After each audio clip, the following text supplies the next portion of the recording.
और अभिनंदन और आपका अभिनंदन और स्वागत करने के लिए अनुरोध श्री कृष्ण कुणाल जी, सचिव ग्रामीण विकास विभाग। श्री कृष्ण कुणाल जी से अनुरोध। हरियाली, खुशहाली, समृद्धि, वृद्धि का प्रतीक ये नन्हा जामिया का पौधा और ये स्मृति चिन्ह आपको भेंट करें। बहुत बहुत स्वागत, बहुत बहुत अभिनंदन माननीय मंत्री महोदय। और ये वो अवसर है जहां राजस्थान के युवा अपने विचार, अनुभव, नवाचार और आकांक्षाएं सीधे हमारे अतिथियों के साथ साझा करेंगे। जी हां, आज के आयोजन का अत्यंत महत्वपूर्ण और सबसे जीवंत चरण युवा शक्ति केवल भविष्य की संभावना नहीं है, बल्कि आज के विकसित होते राजस्थान के सक्रिय भागीदार है।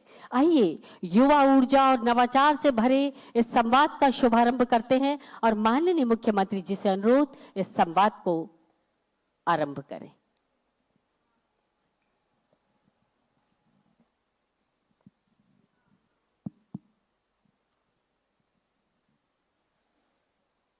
सभी को नमस्कार। इसमें श्रीमती माया जेफ, मनीष किधर हैं आप? अच्छा, माइक दीजिए।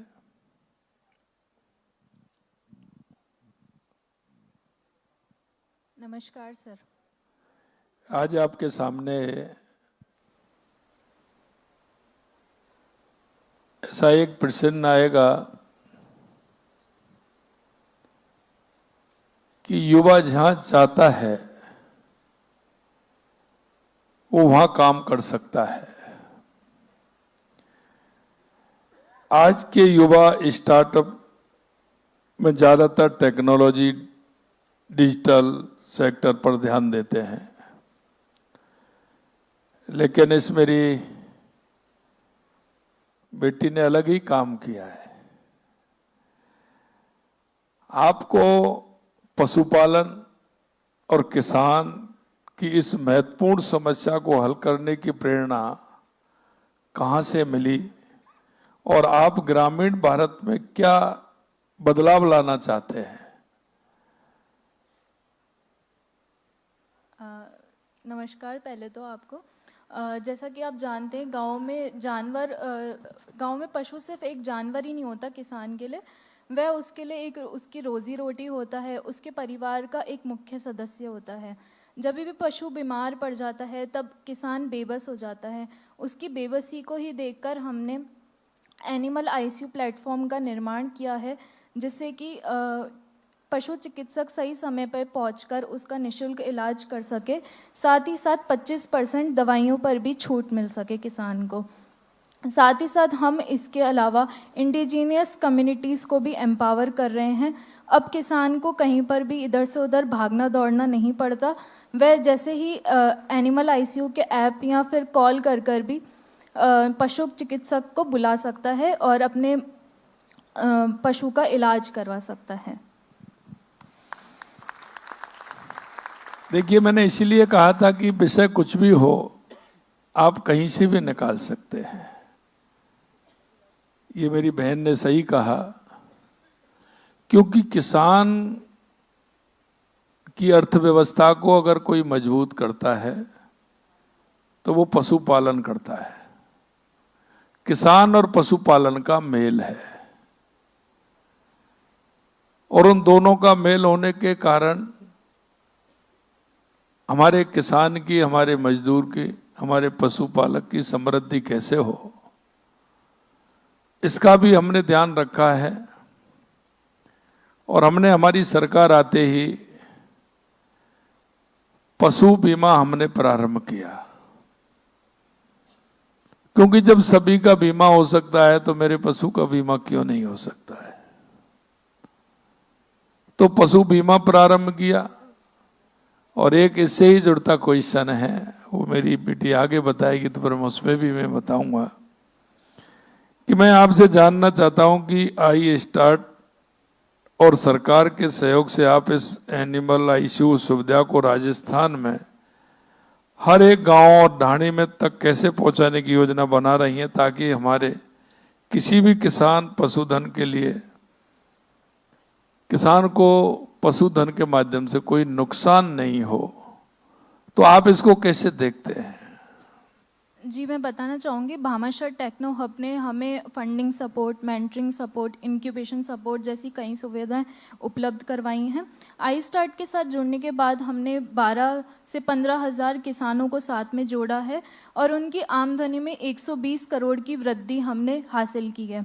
और बहुत खुशी की बात है, आई स्टार्ट की मदद से हमने इसी साल $3 मिलियन की फंडिंग यूनिकॉर्न इंडिया वेंचर्स से हासिल करी है।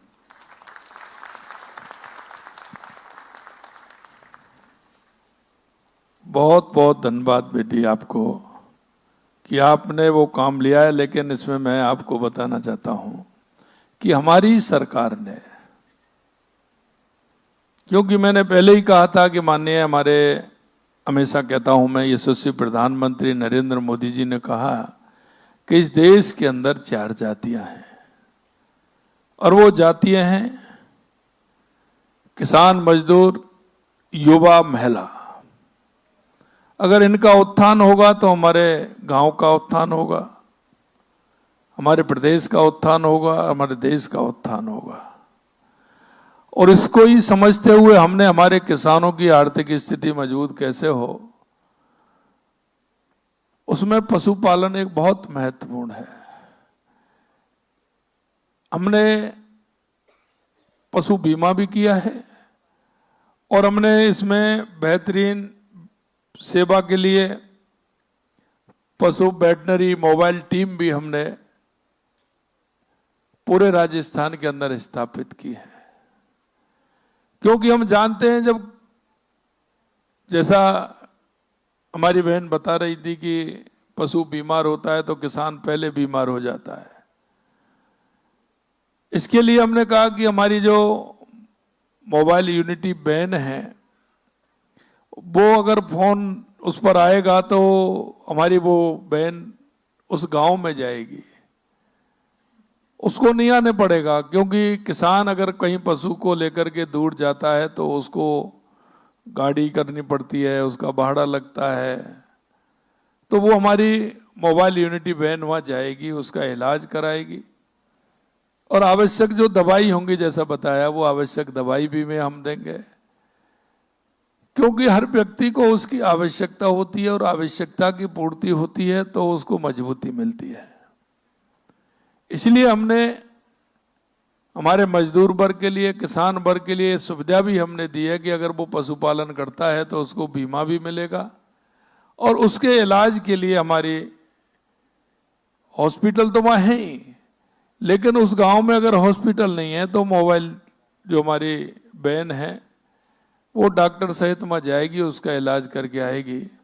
और ये बेटी आपने आई स्टार्ट में ये चुना है, मैं आपको बहुत बहुत बधाई देना चाहता हूँ, शुभकामनाएं देना चाहता हूँ कि आपने गांव से जुड़े हुए उस विषय को लिया है जो निश्चित रूप से ग्रामीण क्षेत्र में किसान की और मजदूर की आर्थिक स्थिति को मजबूत करता है। आपने ये चुना है, मैं आपको बहुत बहुत शुभकामनाएं और बधाई देता हूं। सरकार का सहयोग, आई स्टार्ट के सहयोग से 15,000 किसानों से जोड़ा गया है। उनकी आमदनी आप जैसा बता रही हैं बिल्कुल है, 120 करोड़ रुपए वृद्धि हुई है। और ये हमारा एक ऐसा कार्य है कि जिसमें अगर पूर्ण रूप से किसान अगर निर्भर रहता है, अलग से उसकी आर्थिक व्यवस्था होती है तो पशुपालन से होती है। बहुत बहुत धन्यवाद, बहुत बहुत बहुत धन्यवाद। बहुत धन्यवाद सर, राजस्थान सरकार का।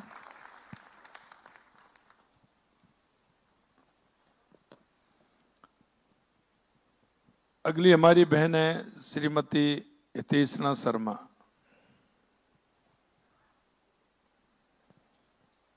नमस्कार सर। नमस्ते।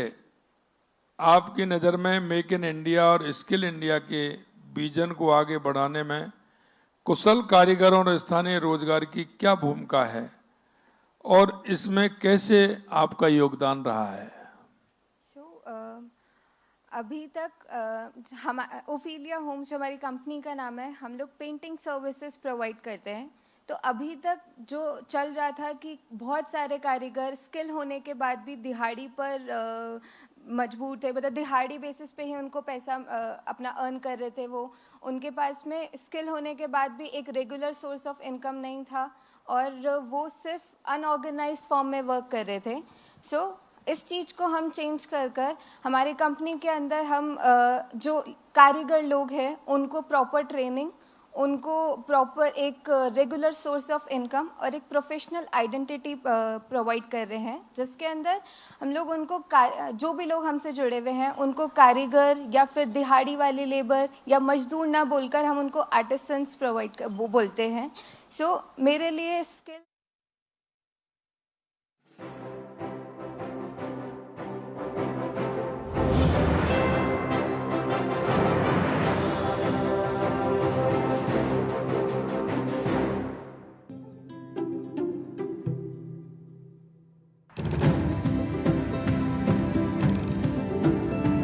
यही तो है नया राजस्थान।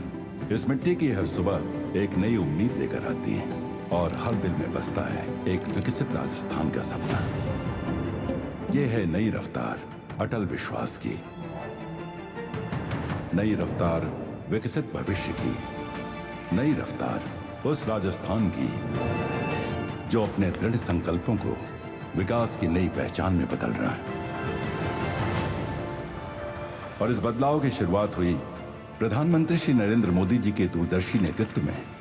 भारत ने आत्मनिर्भरता, ऊर्जा सुरक्षा और औद्योगिक उत्कर्ष को अपना राष्ट्रीय संकल्प बनाया और भजनलाल सरकार के नेतृत्व में राजस्थान आज नए आत्मविश्वास के साथ इस संकल्प को अपनी धरती पर साकार कर रहा है। सपनों को मिल रही है नई उड़ान, किसानों को नई ताकत, युवाओं को नए अवसर और उद्योगों को नई दिशा। जब सदी के सबसे बड़े ऊर्जा संकट ने पूरे विश्व को हिला दिया, तब राजस्थान अडिग रहा और इसी धरती से देश को मिली HRRL ग्रीनफील्ड रिफाइनरी, आत्मनिर्भर भारत की ऊर्जा शक्ति की नई पहचान। रिफाइनरी हो या जयपुर मेट्रो, यमुना जल परियोजना हो या प्रदेश भर में जारी विकास कार्य, राजस्थान का हर कदम एक विकसित भविष्य की ओर। आज हर निर्णय, हर प्रयास, हर उपलब्धि बयां कर रही है नए राजस्थान की कहानी। आज जब देश कोई संकल्प लेता है, कोई लक्ष्य बनाता है, तो राजस्थान उसके केंद्र में होता है।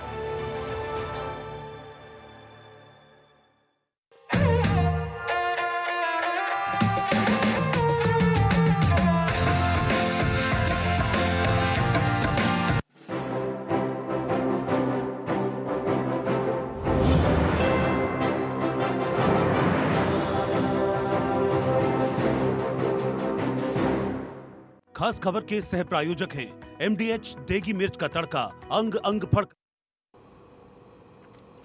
15 अगस्त को गृह मंत्री अमित शाह आएंगे उदयपुर। विशेष विमान से रात 9 बजे पहुंचेंगे एयरपोर्ट। 16 अगस्त को निब्बाहेड़ा में पूर्व PM अटल बिहारी वाजपेयी की प्रतिमा का करेंगे अनावरण।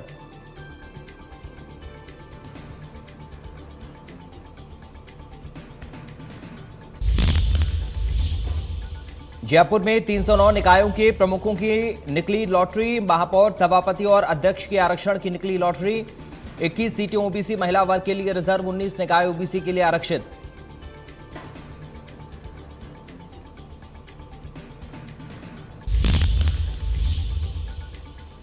जयपुर में राष्ट्रध्वज के सम्मान का सीएम ने दिया संदेश। मुख्यमंत्री भजनलाल शर्मा ने अपनी पत्नी संग फहराया तिरंगा। सीएम ने हर घर तिरंगा अभियान का दिया संदेश।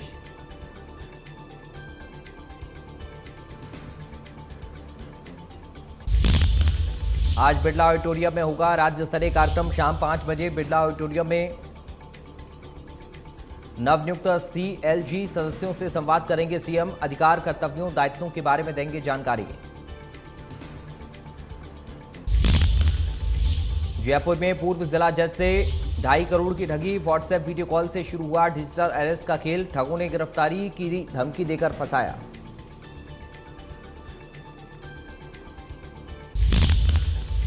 प्रदेश के 7 जिलों में आज जमकर होगी बारिश। मौसम विज्ञान केंद्र जयपुर ने जयपुर, अजमेर, उदयपुर समेत अन्य जगहों पर मध्यम से कहीं कहीं भारी बारिश होने की संभावना जताई।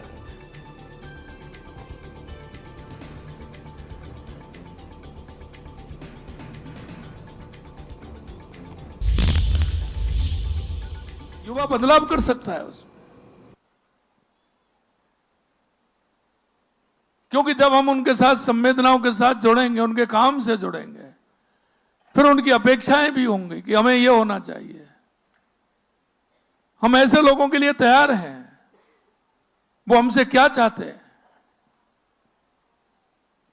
और ये माननीय हमारे देश के यशस्वी प्रधानमंत्री नरेंद्र मोदी जी के द्वारा जो गरीब कल्याण की योजना है, राजस्थान की योजना है, उनमें हम उनको भी जोड़ सकते हैं जिससे उनको उसका लाभ मिले। बहुत सारी योजना है, विशेषकर मैं युवाओं से कहना चाहता हूं, उन योजनाओं का अध्ययन करें।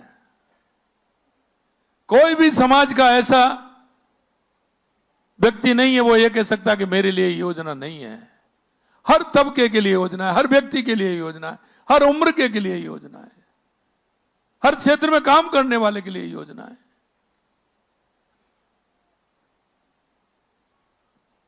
तो मेरा आपसे इतना भी है कि उन लोगों की मन की बात समझ करके वो भी समय समय पर सरकार तक पहुंचाएं, जिससे सरकार उनको आगे बढ़ाने का काम करे। बहुत बहुत धन्यवाद आपको। Thank you. आगे हमारी बहन है जिन्होंने नवाचार किया है, कुमारी नंदिनी कट्टा एवं मिराया बापना। किधर हैं दोनों बहन? अच्छा, बहुत अच्छा। आज जब दुनिया सस्टेनेबिलिटी की बात कर रही है, आपने पुराने अखबारों को प्रीमियम उत्पादन में बदलने का अनोखा विचार कैसे विकसित किया?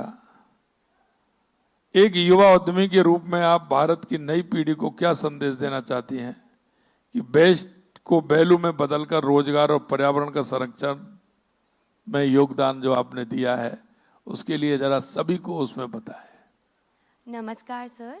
सर, आजकल हर घर में न्यूज़पेपर होता है और हम उसी न्यूज़पेपर अगले ही दिन वो न्यूज़पेपर रद्दी में बदल जाता है। तो हम हमारे प्रोडक्ट से उस न्यूज़पेपर को यूटिलाइज करते हैं और लैंडफिल्स में जाने से रोकते हैं। हमारा जो प्रोडक्ट है उसमें एक हैंड वीविंग टेक्निक यूज़ होती है, जिससे कागज़ मजबूत और उसके अंदर एक फिनिशिंग लुक दिया जाता है। अभी भी लोगों को यकीन ही नहीं होता कि हमारा प्रोडक्ट एक पुराने कागज़ों से बना है। सर, आजकल की जनता को लगता है कि वातावरण का संरक्षण करना केवल सरकार का काम है, लेकिन ऐसा नहीं है। अगर आज का युवा ये ठान ले कि हम समस्या पर नहीं समाधान पर फोकस करें, तो कचरे का बहुत अच्छा बिजनेस बनाया जा सकता है। बहुत अच्छा। आई स्टार्टअप स्कूल प्रोग्राम ने हमें ये बताया कि हमें बिजनेस चालू करने के लिए कॉलेज जाना ज़रूरी नहीं है। हम स्कूल गोइंग स्टूडेंट्स भी एंटरप्रेन्योर बन सकते हैं जैसे हम हैं। और हम सरकार को इस बात के लिए धन्यवाद देना चाहते हैं। हमारी स्टेट लेवल चैंपियन आदिकृत टीम, उनको फंडिंग मिली सरकार की तरफ से 50,000 रुपये और सपोर्ट मिला। इस बात के लिए हम सरकार के बहुत बहुत आभारी हैं। Thank you. लेकिन आप राजस्थान के युवाओं को क्या कहना चाहोगे? सर, मैं ये कहना चाहती हूँ कि हम ही देश का भविष्य हैं और हम अगर किसी भी बात को ठान ले तो हमें वो करने से कोई नहीं रोक सकता। सरकार भी हमारे साथ है, हमें बस एक कदम उठाना है। बहुत अच्छा, बहुत अच्छा, बहुत अच्छा।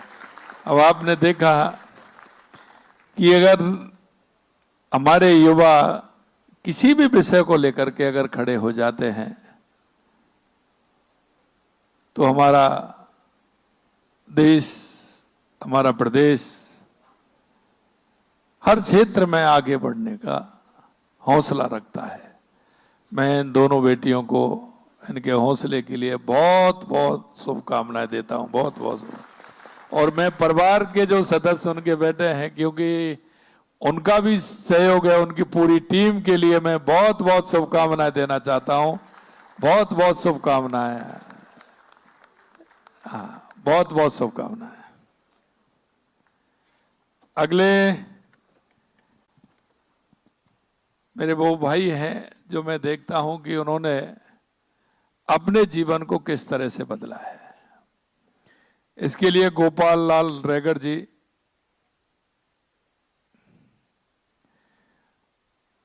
कहाँ हैं गोपाल जी?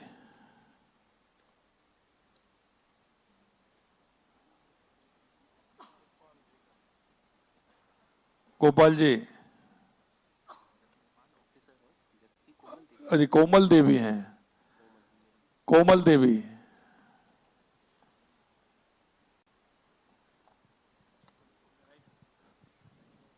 सर नमस्ते।